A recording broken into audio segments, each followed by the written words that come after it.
मीरा की तीव्र जिज्ञासा और ग्रहण शक्ति देखकर श्री निवृत्तिनाथ जी बहुत प्रसन्न हुए।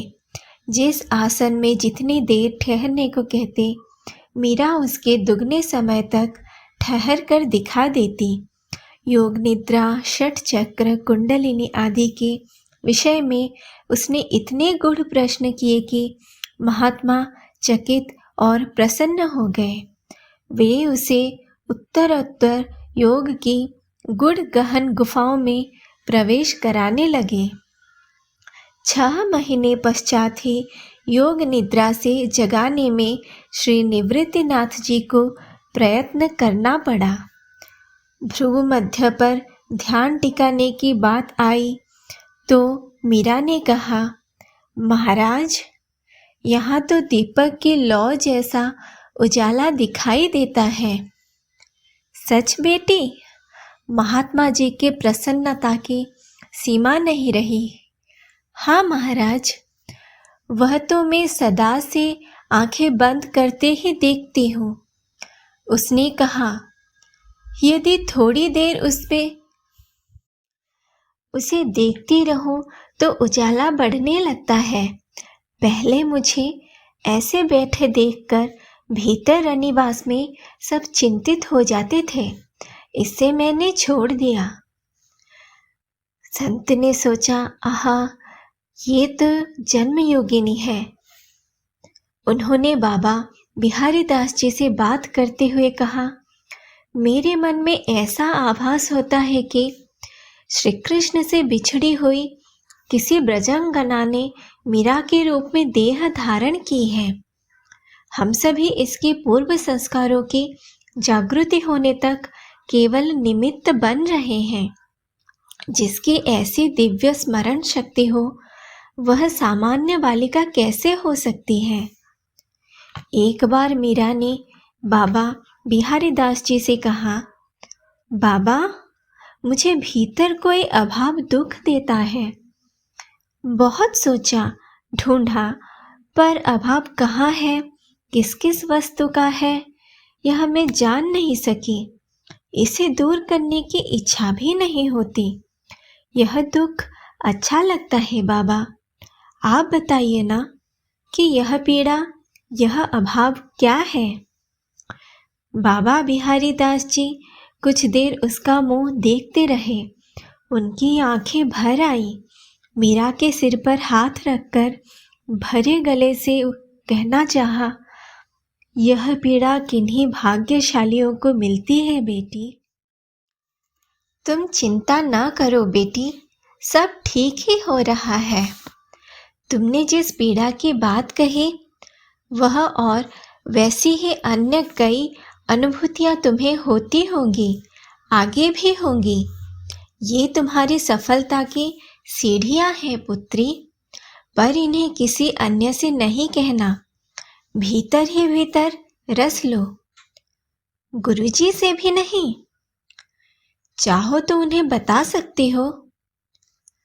आपको बताया सो? बिहारी दास जी हंस पड़े। सो मैं राधा रानी से प्रार्थना करूँगा कि मेरी बेटी को कोई हानि न हो।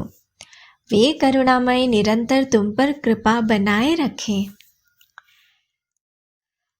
अपनी हृदय व्याधि के कारण मीरा को अब एकांत सुहाने लगा। अकस्मात ही हृदय में हुक सी उठती, लगता जैसे वक्ष में कुछ स्थानच्युत हो गया है। उसका हाथ अनायास ही गले अथवा वक्ष पर जा लगता। आंखें भर आती। 1-2 बार बाहर भीतर जिसने भी देखा पूछ उठा, क्या हुआ मीरा? कहीं पीड़ा है? कुछ बीमारी हो गई है? मीरा की बीमारी की बात सुनकर दुदाजी को चिंता लगी। जब पूछने पर मीरा ने कुछ नहीं बताया, तब उन्होंने राजवैद्य को बुलाया। सब कुछ देख जांच करके उन्होंने कहा, कोई मांदगी नहीं है बाईसा को। दुदाजी ने कहा, कहीं दर्द होता है मीरा? वैद्य जी को बताओ। मीरा के समझ में नहीं आया कि क्या कहे। वह उठकर खड़ी हो गई और दुदाजी की ओर देखकर बोली, मैंने कब कहा बाबूसा कि मैं बीमार हूँ या मुझे कुछ दुखता है? यह तो आप ही सबका विचार है। मैं तो यह कहने आई थी कि मुझे संगीत और योगाभ्यास के लिए एकांत चाहिए। उसी समय योगी श्री निवृत्तिनाथ जी और बाबा बिहारी दास जी उसकी अस्वस्थता का समाचार पाकर वहां आ गए। क्या हुआ बेटी को? बिहारी दास जी ने पूछा। मीरा ने दोनों को प्रणाम किया। दुदाजी ने कहा, वैद्य जी तो कहते हैं कि इसे कोई बीमारी नहीं है, किंतु भीतर से आनंदी दासी आई थी। उसने बताया कि इसके गले अथवा छाती में कहीं दर्द है। यह कहती है कि मुझे कुछ नहीं हुआ है। बाबा बिहारी दास जी और मीरा दोनों ने परस्पर एक दूसरे की ओर साभिप्राय देखा और दृष्टि ने ही अपनी अपनी बात कह सुन ली। उन्होंने हंसकर पूछा, क्या हो गया हमारी दुलारी बेटी को? कुछ नहीं बाबा, परसों सुप्त वज्रासन करते समय चांदा मेरे ऊपर गिर पड़ा। थोड़ी चोट आ गई थी, वह तो ठीक भी हो गई। गुरुजी ने ठीक कर दी थी। मीरा ने श्री निवृत्तिनाथ जी की ओर देखा तो उन्होंने स्वीकृति में सिर हिलाते हुए कहा, इसे अभ्यास के लिए अलग कक्ष की आवश्यकता है। हाँ बाबूसा, मेरे गिरधर गोपाल को भी मैं उसी में रखूंगी। ये छोरे छोरी मिलकर उनसे छेड़छाड़ करते हैं। दूसरे दिन से ही महल के परकोटे में लगी फुलवारी के मध्य गिरिधर गोपाल के लिए मंदिर बनने लगा और महल का एक कक्ष खाली करवाकर उसे सौंप दिया गया। 2 महीने में मंदिर बन गया। उसका नाम रखा गया श्याम कुंज। अब मीरा का अधिकांश समय श्याम कुंज में ही बीतने लगा। एक रात मीरा की नींद खुली तो उसे लगा कि उसके नाभि के पीछे मेरुदंड में कुछ सुरसुराहट और फड़कन हो रही है। वह उठ बैठी और शीघ्रतापूर्वक भुजंगासन, मत्स्येंद्रासन, हलासन, सर्वांगासन, चक्रासन, शीर्षासन आदि करने लगी। फिर शांत होने का प्रयत्न करती हुई पद्मासन में बैठ गई। कंप, घबराहट, पसीना, प्रकाश और देह में होने वाले परिवर्तनों को धैर्यपूर्वक सहती हुई उसने आसन दृढ़ किया, मन को नाभि चक्र में स्थापित किया। उसे लग रहा था कि वहाँ से कोई वस्तु ऊपर उठने के लिए संघर्ष कर रही है। अचानक पलक झपकते ही वह लहरदार वस्तु वहाँ से उठी तथा छाती और कंठ प्रदेश में रुकने का बहाना करते हुए भ्रू मध्य में आ लगी। तब प्रकाश, प्रकाश और केवल अद्भुत आनंद। मीरा को ज्ञात ही न हुआ कि क्या हो रहा है, क्यों हो रहा है और कैसे हो रहा है। जैसे ही भीतर की उस नागिन ने भ्रू मध्य को छुआ, उसकी देह आसन्नबद्ध अवस्था में ही शैया से ऊपर उठ गई। उसका सिर छत से जा लगा। उसकी ओढ़नी का एक छोर छत में लगी एक कड़ी में अटक गया। उसकी देह शैया पर कब आई यह जानने का कोई उपाय नहीं था, किंतु वह अटका हुआ गोटा वहीं लटक रह गया।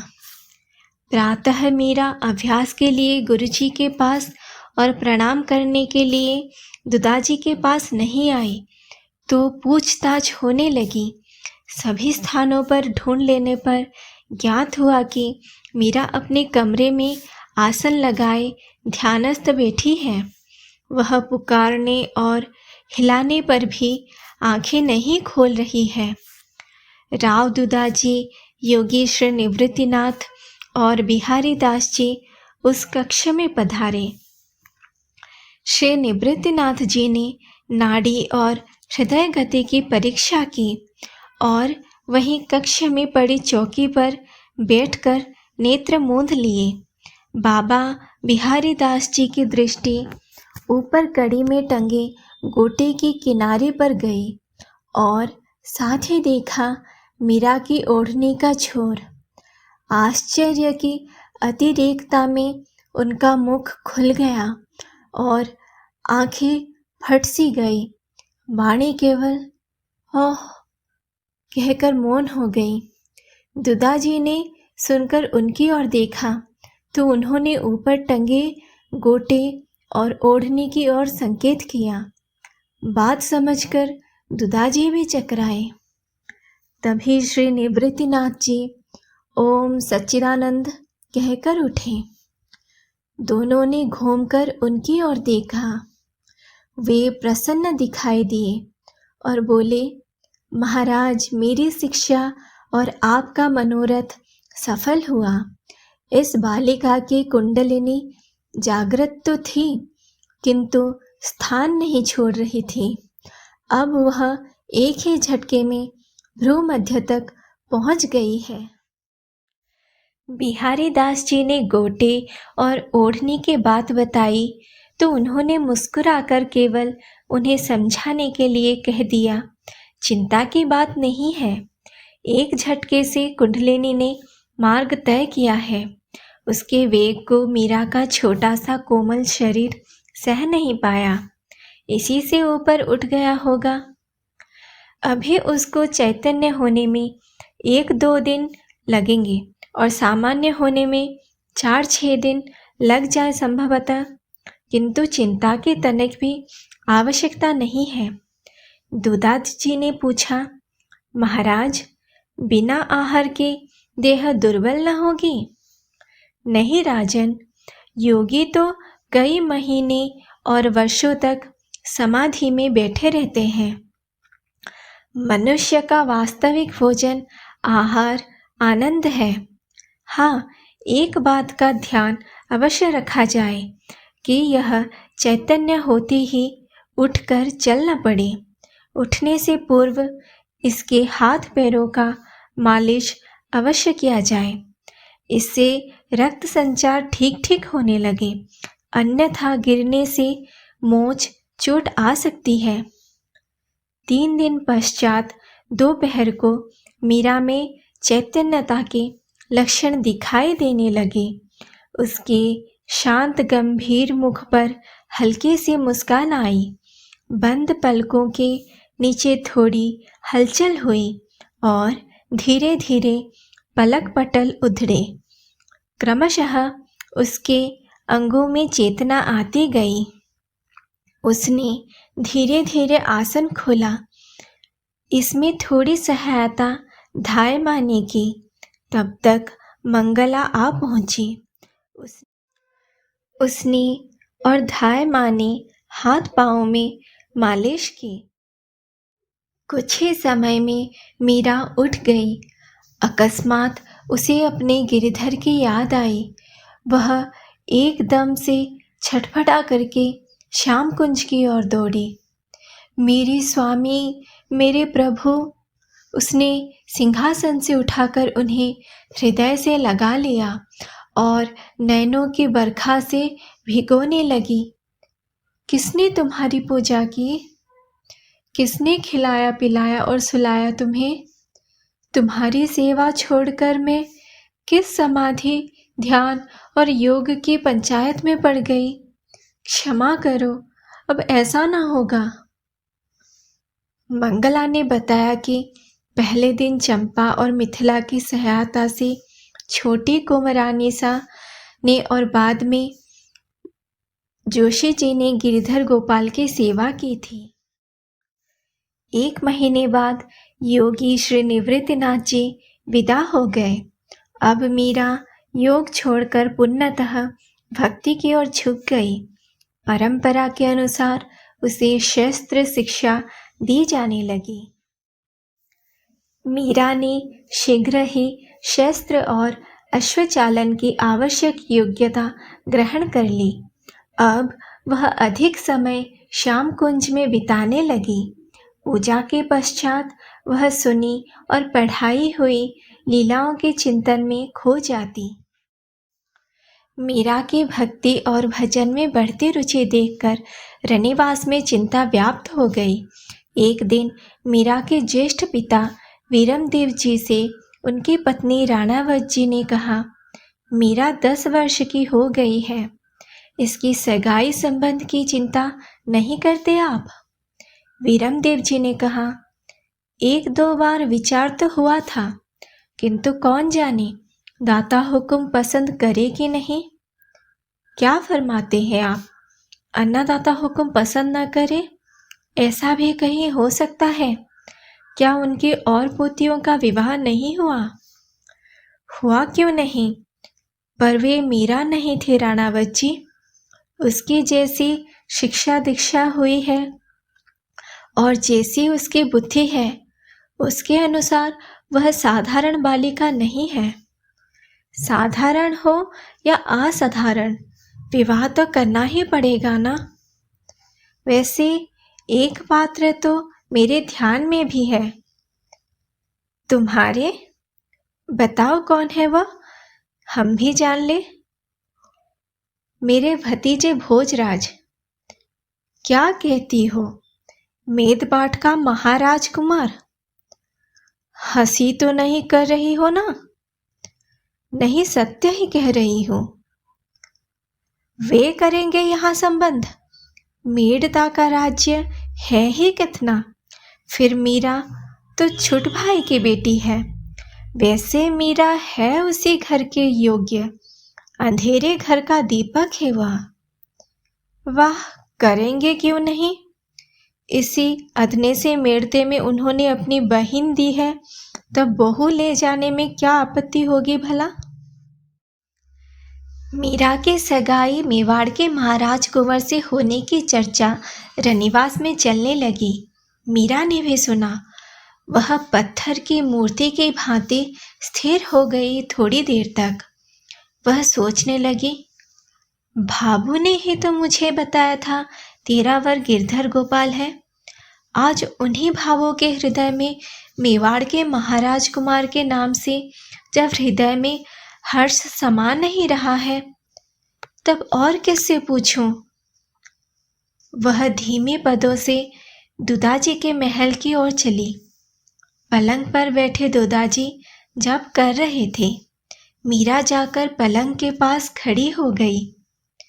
दुदाजी ने माला के सुमेरु को आंखों से लगाकर गोमुखी से हाथ बाहर निकाला। क्या बात है बेटा, कुछ कहना है तो कहो। बाबू सा। हाँ हाँ कहो। एक बेटी के कितने बिंद होते हैं? क्यों पूछती हो बेटी? वैसे एक बेटी के एक ही बिंद होता है। मीरा ने पूछा। किसी भी तरह एक से अधिक नहीं हो सकता है। क्या बात कर रही हो बेटा, ऐसा नहीं होता, यह पाप है। क्यों पूछ रही हो, ये तो बता। बाबू सा, एक बार बारात को देखकर मैंने भाभू से पूछा था कि मेरा बिंद कौन है। उन्होंने फरमाया था कि तेरा बिंद गिरधर गोपाल है। आज भीतर सब मुझे मेवाड़ के राजकुंवर को ब्याहने की बात कर रहे हैं। दुदाजी ने पोती को छाती से लगा लिया। तूने भाभू से पूछा नहीं? पूछा, वह तो कहती है कि वह तो तुझे बहलाने के लिए कहा था। पीतल की मूरत भी भला किसी का पति होती है। यदि मेवाड़ की राजरानी बन गई तो भाग्य खुल गया समझ। आप ही बताइए बाबू सा, वे क्या केवल पीतल की मूरत है? संत ने कहा था कि ये प्रतीक है, प्रतीक वैसे ही तो नहीं बन जाता। कोई हो तभी तो उसका प्रतीक बनाया जा सकता है। जैसे आपका चित्र कागज भले हो, पर उसे कोई भी देखते ही कह देगा कि ये दुदाजी राठौड़ है। आप हैं तभी तो आपका चित्र बना है। यदि गिरधर नहीं तो फिर प्रतीक कैसा? भाबो कहती है, भगवान को किसने देखा है? कहाँ है? कैसे है? वह कहीं हो, कैसे भी हो, पर है तभी न मूर्त बनी है, चित्र बनते हैं। ये शास्त्र संत सब क्या झूठे हैं?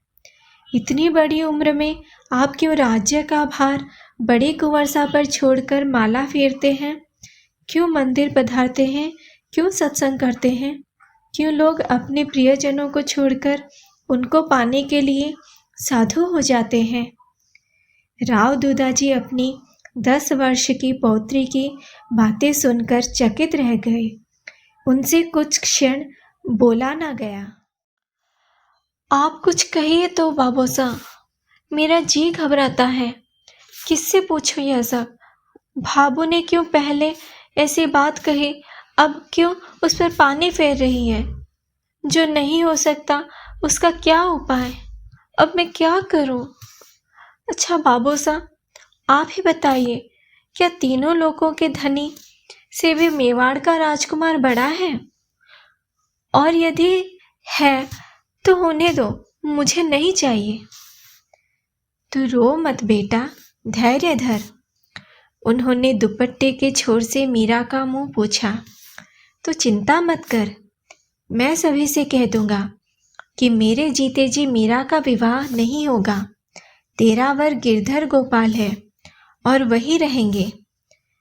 किंतु मेरी लाडली, मैं बूढ़ा हूँ कि कै दिन का मेहमान। मेरे मरने के पश्चात भी यदि ये लोग तेरा ब्याह कर दे तो तू घबराना मत। सच्चा पति तो मन का ही होता है। तन का पति भले कोई बने, मन का पति ही पति है। गिरिधर तो प्राणी मात्र के स्वामी है, अंतर्यामी है वह। मन की बात उससे छिपी नहीं होती। तू निश्चिंत रह।